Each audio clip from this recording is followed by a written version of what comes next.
Seorang pemilik iman secara otomatis kata Al-Quran seharusnya memiliki akumulasi takwa. Jika memiliki takwa, maka secara otomatis terhimpun pada dirinya semua bekal-bekal sifat kebaikan. Orang takwa itu pasti jujur. Orang takwa itu pasti rendah hati. Orang takwa itu pasti penyayang.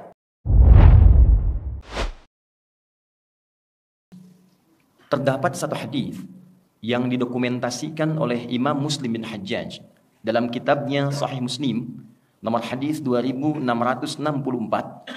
dan tersambung sanadnya, silsilah periwayatannya pada sahabat mulia Abu Hurairah Abdurrahman bin Sahr radhiyallahu taala anhu dari Nabi sallallahu alaihi wasallam bahwa satu ketika Nabi memberikan satu nasihat kepada kalangan sahabatnya.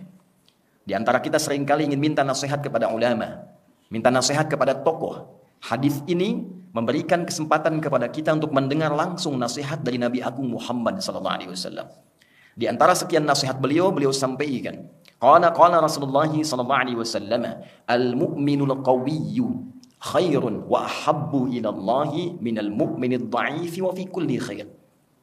Al-mu'minul qawiyyu, insan beriman yang kuat itu, khairun wa ahabbu ila Allah, dipandang lebih baik dan lebih dicintai oleh Allah minal mu'minid dha'if, dibandingkan dengan orang yang mengaku beriman tapi lemah.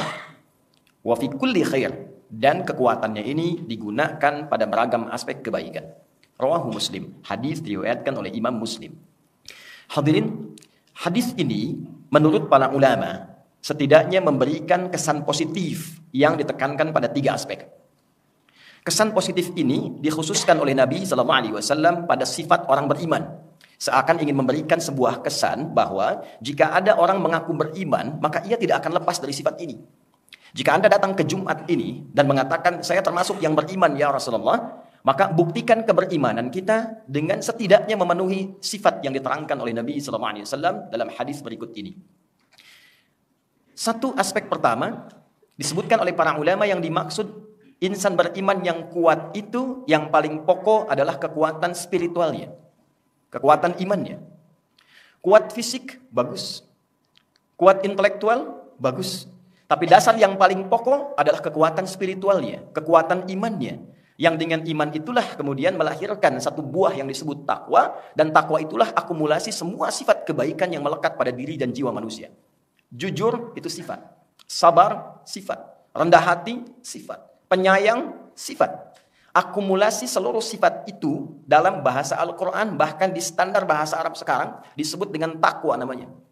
Sumber takwa dasarnya ada pada iman. Untuk itulah ketika Al-Quran membuka pertama kali kata takwa, disandingkannya dengan kata iman. Dzalikal kitabu la raiba fi hudal lil muttaqin. Siapa orang takwa yang dimaksud di sini? Alladzina yu'minuna bil ghaib, yaitu orang yang meyakini, memiliki iman kepada Allah walaupun belum tampak dalam pandangannya. Iman disandingkan dengan takwa. Beberapa bulan lalu kita menunaikan puasa, dibuka dengan kata iman, diakhiri dengan kata takwa. Ya ayyuhalladzina amanu kutiba alaikumus syiyam kama kutiba alal ladzina min qablikum la'allakum tattaqun. Seorang pemilik iman secara otomatis kata Al-Quran seharusnya memiliki akumulasi takwa. Jika memiliki takwa, maka secara otomatis terhimpun pada dirinya semua bekal-bekal sifat kebaikan. Orang takwa itu pasti jujur. Orang takwa itu pasti rendah hati. Orang takwa itu pasti penyayang. Menjadi suami bertakwa, suami yang sayang pada istrinya. Ayah yang takwa, ayah yang sayang pada keluarganya. Pimpinan yang bertakwa, pimpinan yang sayang pada anggotanya. Demikian sifat takwa ketika menyemai dan terkumpul dalam jiwa yang terlahir semua sifat kebaikan. Beruntung kita, seluruh instrumen kebangsaan yang melekat dan menyemai Negara Kesatuan Republik Indonesia, dasar yang melekat di dalamnya adalah sifat-sifat takwa. Kita mendapati dalam Undang-Undang Pendidikan misalnya, di Undang-Undang Sisdiknas nomor 20 tahun 2003, dari pasal menimbang ada 5 poin, poin keduanya langsung menegaskan Undang-Undang Dasar Negara Republik Indonesia tahun 1945 mengamanatkan pada pemerintah mengusahakan menyelenggarakan satu sistem pendidikan nasional yang meningkatkan keimanan dan ketakwaan pada Tuhan Yang Maha Esa. Baru mencerdaskan kehidupan bangsa. Jadi orang tua kita menginginkan sebelum pintar itu, sebelum cerdas, itu takwa dulu. Karena kepintaran yang tidak disupport dengan kebaikan itu melahirkan malapetaka. Pintar, bagus.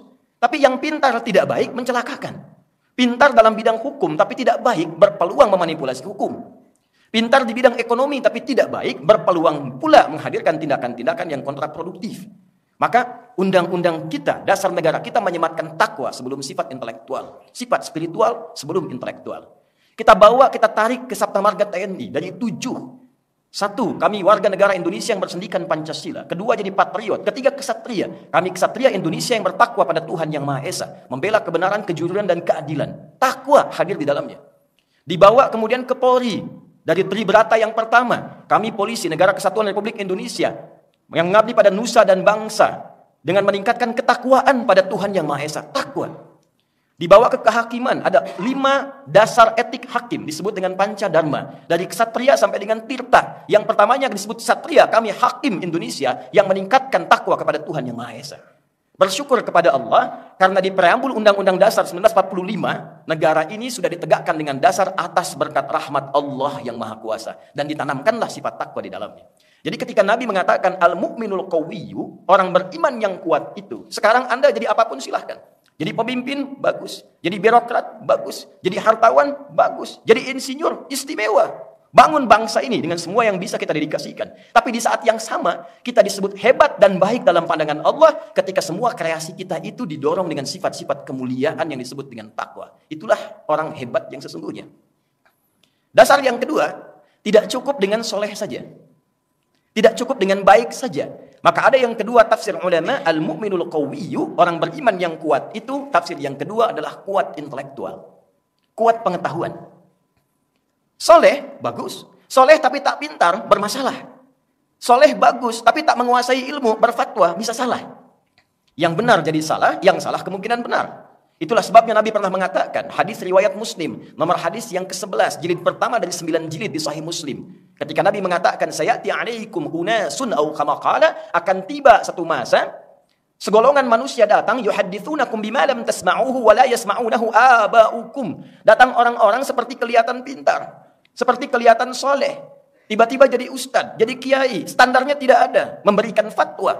Fatwa yang mengagetkan. Membuat kita heran. Apa seperti ini ajaran agama? Kata Nabi, jangankan Anda yang heran. Orang dulu pun kalau dengar ikutan heran. Karena itulah hadirin, datang ayat-ayat Quran untuk mensupport kita. Bahkan wahyu pertama berkata, Iqra, baca.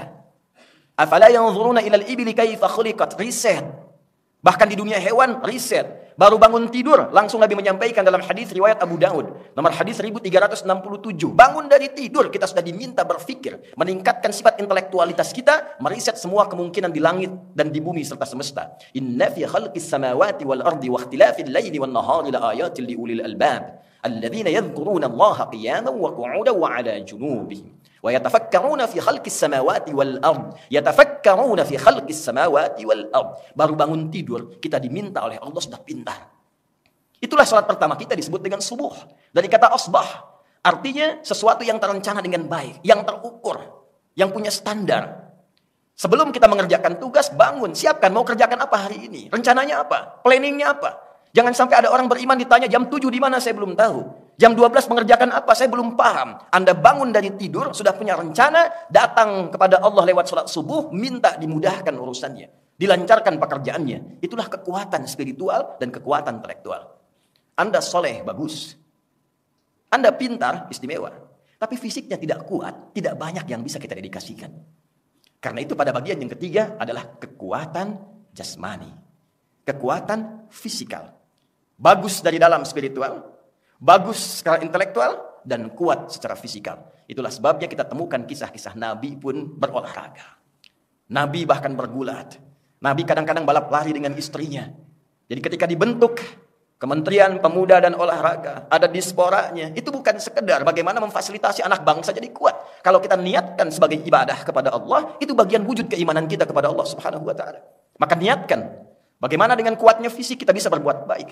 Bukan sekadar olahraga. Kalau cuma olahraga, yang lain juga bisa. Nanti yang ditanya oleh Allah, iman Anda di mana? Iman kamu di mana? Apa yang membedakan Anda dengan orang lain? Ketika pingpong kuat, ketika sepak bola kuat. Kenapa ketika Jumatan tidak kuat? Kenapa ketika baca Quran tidak kuat? Di mana spiritualnya? Kalau cuma olahraga saja, olah fisik saja, setiap orang bisa melakukan. Tapi yang dibutuhkan olah rasa, olah karya, olahraga. Sehingga kita bisa kerja cerdas, kerja keras, dan kerja ikhlas dalam kehidupan kita. Itulah satu hadis yang diingatkan oleh Nabi SAW. Semoga hadis ini memberikan motivasi lebih kepada kita.